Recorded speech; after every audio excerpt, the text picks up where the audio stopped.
ಕಾಶ್ಮೀರ ಕಣಿವೆಯಲ್ಲಿ ಅಧಿಕಾರದ ದುರುಪಯೋಗ, ಪತ್ರಕರ್ತರ ಬಂಧನ ಆಗಿದೆ. ಇದಕ್ಕೆ ಕಾಶ್ಮೀರನೇ ಸಿಡಿದಿದೆ. ಕಾಶ್ಮೀರದಲ್ಲಿ ಪತ್ರಿಕೋದ್ಯಮದ ಮೇಲೆ ದಾಳಿ ನಡೀತಾ ಇದೆಯಾ? ನಮಸ್ಕಾರ, ADIN.comಗೆ ಸ್ವಾಗತ. ನಾನು ಸಪನ. ಕಾಶ್ಮೀರ ಕಣಿವೆಯಲ್ಲಿ ಭಾರೀ ಹಿಮಪಾತ ಆಗಿದೆ. ಶ್ರೀನಗರದಿಂದ ಕರ್ನಾಲ್ಗೆ ಹೋಗೋ ರಸ್ತೆ ಮುಚ್ಚಿಬಿಟ್ಟಿದೆ. ಇದರ ಪರಿಣಾಮ ರೋಗಿಗಳು ತೀವ್ರ ತೊಂದರೆಗಳನ್ನು ಅನುಭವಿಸ್ತಾ ಇದ್ದಾರೆ. ಸ್ಥಳೀಯ ಜನರ ಸಮಸ್ಯೆಗಳನ್ನು ಎತ್ತಿ ತೋರಿಸಿದ ಮತ್ತು ಆಡಳಿತಾರೂಢ ನ್ಯಾಷನಲ್ ಕಾನ್ಫರೆನ್ಸ್ ಸರ್ಕಾರವನ್ನು ಟೀಕಿಸುವ ವರದಿಗಳು ಪ್ರಕಟ ಮಾಡಿದ್ದಕ್ಕಾಗಿ ಯುವ ಪತ್ರಕರ್ತರನ್ನ ಪೊಲೀಸರು ಬಂಧನ ಮಾಡಿದ್ದಾರೆ. ಹಲವು ಪತ್ರಕರ್ತರನ್ನ ವಿಚಾರಣೆಯ ಹೆಸರಿನಲ್ಲಿ ಪದೇ ಪದೇ ಅವರನ್ನು ಕರೆಸಿಕೊಂಡು ಪೊಲೀಸರು ಕಿರುಕುಳವನ್ನು ನೀಡ್ತಾ ಇದ್ದಾರೆ ಅಂತ ಆರೋಪ ಮಾಡಲಾಗಿದೆ. ಪತ್ರಕರ್ತರ ಬಂಧನ ವ್ಯಾಪಕ ಆಕ್ರೋಶಕ್ಕೂ ಕೂಡ ಕಾರಣ ಆಗಿದೆ. ಸರ್ಕಾರದ ಅಧಿಕಾರ ದುರುಪಯೋಗ ಅಂತ ವಿಪಕ್ಷಗಳು, ಸಂಘಟನೆಗಳು ಹಾಗೇನೆ ಸ್ಥಳೀಯರು ಆಕ್ರೋಶವನ್ನು ವ್ಯಕ್ತಪಡಿಸಿದ್ದಾರೆ. ಮುಖ್ಯವಾಗಿ ಉತ್ತರ ಕಾಶ್ಮೀರದ ಸ್ವತಂತ್ರ ಪತ್ರಕರ್ತ, ಅಲ್ಲಿನ ಸಮಸ್ಯೆಗಳ ದನಿಯಾಗಿರೋ ಕುಶಾಲ್ ಖ್ವಾಜಾ ಅವರನ್ನ ಜನವರಿ 29ರ ಗುರುವಾರ ಪೊಲೀಸರು ಬಂಧನ ಮಾಡಿದ್ರು. ಹಲವಾರು ಗಂಟೆಗಳ ಪೊಲೀಸ್ ಠಾಣೆಯಲ್ಲಿ ಇರಿಸಿಕೊಂಡು ಮರುದಿನ ಪೊಲೀಸ್ ಠಾಣೆಗೆ ಮತ್ತೆ ಹಾಜರಾಗಬೇಕು ಅನ್ನೋ ಷರತ್ತಿನ ಮೇಲೆ ಅಂದು ರಾತ್ರಿ ಅವರನ್ನ ಬಿಡುಗಡೆ ಮಾಡಿದ್ದಾರೆ. ಇದು ಸಾಮಾಜಿಕ ಮಾಧ್ಯಮದಲ್ಲಿ ಭಾರಿ ಆಕ್ರೋಶಕ್ಕೆ ಕಾರಣ ಆಗಿದೆ. ಅನಾರೋಗ್ಯಕ್ಕೆ ತುತ್ತಾಗಿದ್ದ ಶ್ರೀನಗರ ಬಳಿಯ ಲೂಂಥಾ ಗ್ರಾಮದ 7 ವರ್ಷದ ಬಾಲಕಿಗೆ ಸರಿಯಾದ ಚಿಕಿತ್ಸೆ ದೊರೆಯದೆ ಕರ್ನಾಹನ ಹೆಲಿಪ್ಯಾಡ್ ಬಳಿ ಸಾವನ್ನಪ್ಪಿದ್ರು. ಆಕೆಗೆ ಸೂಕ್ತ ಚಿಕಿತ್ಸೆಯನ್ನ ನೀಡುವಲ್ಲಿ ಸರ್ಕಾರಿ ಆಸ್ಪತ್ರೆಯ ಸಿಬ್ಬಂದಿ ನಿರ್ಲಕ್ಷ್ಯವನ್ನ ಪ್ರಶ್ನೆ ಮಾಡಿ ಮತ್ತು ಸ್ಥಳೀಯರ ಸಮಸ್ಯೆಗಳನ್ನು ವಸ್ತುನಿಷ್ಠವಾಗಿ ವರದಿ ಮಾಡಿದ ಕಾರಣಕ್ಕೆ ಪತ್ರಕರ್ತ ಕುಶಾಲ್ ಖ್ವಾಜಾ ಅವರನ್ನ ಪೊಲೀಸರು ಬಂಧನ ಮಾಡಿದ್ರು. ಹಲವು ಗಂಟೆಗಳ ಕಾಲ ಪೊಲೀಸ್ ಠಾಣೆಯಲ್ಲಿ ಅವರನ್ನ ಎರಿಸಿಕೊಂಡು ಕಿರುಕುಳವನ್ನ ನೀಡಲಾಗಿದೆ ಅಂತ ಆರೋಪ ಮಾಡಲಾಗಿದೆ.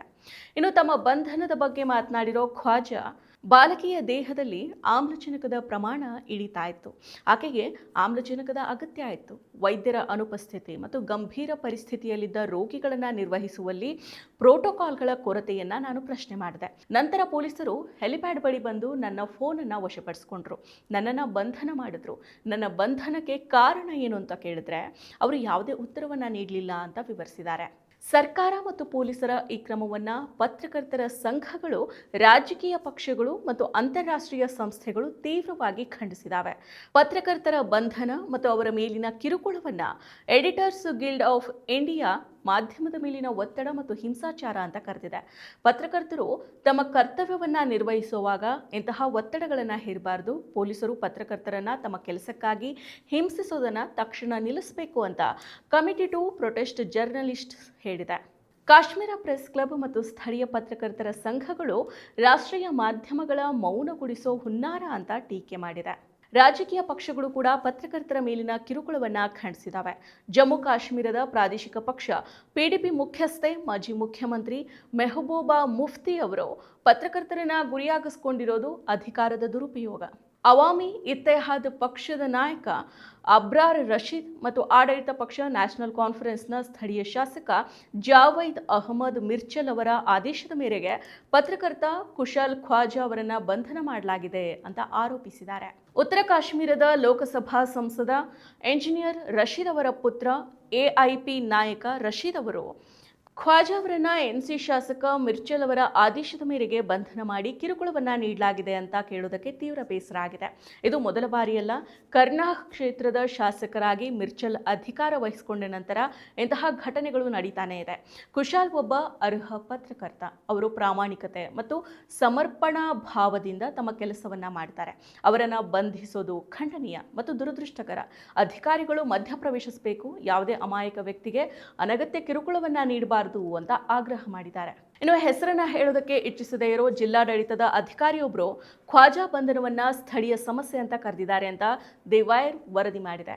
ಆದಾಗ್ಯೂ ವ್ಯಾಪಕ ಆಕ್ರೋಶ ವ್ಯಕ್ತವಾದ ಬಳಿಕ ಪತ್ರಕರ್ತ ಖ್ವಾಜಾ ಅವರಿಗೆ ಮತ್ತು ಪೊಲೀಸ್ ಠಾಣೆಗೆ ಹಾಜರಾಗೋ ಅಗತ್ಯ ಇಲ್ಲ ಅಂತ ಪೊಲೀಸರು ಹೇಳಿದ್ದಾರೆ ಅಂತ ತಿಳಿದು ಬಂದಿದೆ. ಸರ್ಕಾರ ಮತ್ತು ಪೊಲೀಸರ ಕಿರುಕುಳಕ್ಕೆ ತುತ್ತಾಗಿರೋ ಪತ್ರಕರ್ತರಲ್ಲಿ ಕುಶಾಲ್ ಖ್ವಾಜಾ ಮಾತ್ರ ಅಲ್ಲ, ಇನ್ನೂ ಅನೇಕರು ಪೊಲೀಸ್ ಕಿರುಕುಳವನ್ನ ಅನುಭವಿಸ್ತಾನೆ ಇದ್ದಾರೆ. ಅವರಲ್ಲಿ ಬಶಾರತ್ ಮಸೂದ್ ಕೂಡ ಸೇರಿದ್ದಾರೆ.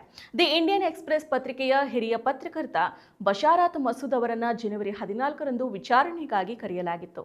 ಅದಾದ ಬಳಿಕ ಜನವರಿ 25ರಿಂದ 1ರವರೆಗೆ 4 ದಿನನೂ ಕೂಡ ಮತ್ತೆ ಕರೆಸಲಾಗಿತ್ತು. ಅವರನ್ನ ಜಿಲ್ಲಾ ಮ್ಯಾಜಿಸ್ಟ್ರೇಟ್ ಕಚೇರಿಗೂ ಕೂಡ ಕರೆದೊಯ್ಯಲಾಯಿತು. ಅಲ್ಲದೆ ಶಾಂತಿ ಭಂಗ ಮಾಡೋದಿಲ್ಲ ಅನ್ನೋ ಮುಚ್ಚಳಿಕೆಗೆ ಸಹಿ ಹಾಕುವಂತೆ ಒತ್ತಾಯ ಮಾಡಲಾಯಿತು. ಆದರೆ ಸಹಿಯನ್ನ ಹಾಕೋದಕ್ಕೆ ಬಶಾರತ್ ಮಸೂದ್ ನಿರಾಕರಿಸಿದ್ರು. ಇದರ ಪರಿಣಾಮವಾಗಿ ಅವರನ್ನು ಸುಮಾರು 15 ಗಂಟೆಗಳ ಕಾಲ ಕಾಯಿಸಲಾಯಿತು. ಹಾಗೆಯೇ ಹಿಂದೂಸ್ತಾನ್ ಟೈಮ್ಸ್ ಪತ್ರಿಕೆಯ ಪತ್ರಕರ್ತ ಆಶಿಕ್ ಹುಸೇನ್ ಸೇರಿದಂತೆ 4 ಪತ್ರಕರ್ತರನ್ನ ಇತ್ತೀಚೆಗೆ ಮೌಖಿಕ ಸಮನ್ಸ್ಗಳ ಮೂಲಕ ಪೊಲೀಸ್ ಠಾಣೆಗೆ ಕರೆದೊಯ್ಯಲಾಯಿತು. ಕೆಲವರು ಲಿಖಿತ ಸಮನ್ಸ್ ಕೊಡುವಂತೆ ಕೇಳಿ ಪೊಲೀಸ್ ಠಾಣೆಗೆ ಹೋಗೋದಕ್ಕೆ ನಿರಾಕರಿಸಿದ್ರು. ಇದೇ ರೀತಿಯಲ್ಲಿ ಕಳೆದ 1 ವರ್ಷದಲ್ಲಿ ಸುಮಾರು 25 ಮಂದಿ ಪತ್ರಕರ್ತರು ಆರ್ಟಿಕಲ್ 370 ರದ್ದಾದ 2019ರಿಂದ ಈವರೆಗೆ ಸುಮಾರು 200ಕ್ಕೂ ಹೆಚ್ಚು ಪತ್ರಕರ್ತರು ಕೇಂದ್ರ ಸರ್ಕಾರ ಮತ್ತು ಪೊಲೀಸರ ಕಿರುಕುಳಕ್ಕೆ ತುತ್ತಾಗಿದ್ದಾರೆ ಅಂತ ವರದಿಯಾಗಿದೆ. ಈಗ ಜಮ್ಮು ಮತ್ತು ಕಾಶ್ಮೀರದ ರಾಜ್ಯ ಸರ್ಕಾರ ಪತ್ರಕರ್ತರನ್ನ ದಮನಿಸೋದಕ್ಕೆ ಮುಂದಾಗಿರೋದು ದುರದೃಷ್ಟಕರ. ಮತ್ತಷ್ಟು ವಿಶೇಷ ವಿಡಿಯೋಗಳನ್ನು ನೋಡಲು ಮತ್ತು ಹೊಸ ವಿಡಿಯೋಗಳ ಬಗ್ಗೆ ತಿಳಿಯಲು EDina.com ಯೂಟ್ಯೂಬ್ ಚಾನೆಲ್ ಸಬ್ಸ್ಕ್ರೈಬ್ ಮಾಡಿ ಮತ್ತು ಬೆಲ್ ಐಕಾನ್ ಕ್ಲಿಕ್ ಮಾಡಿ.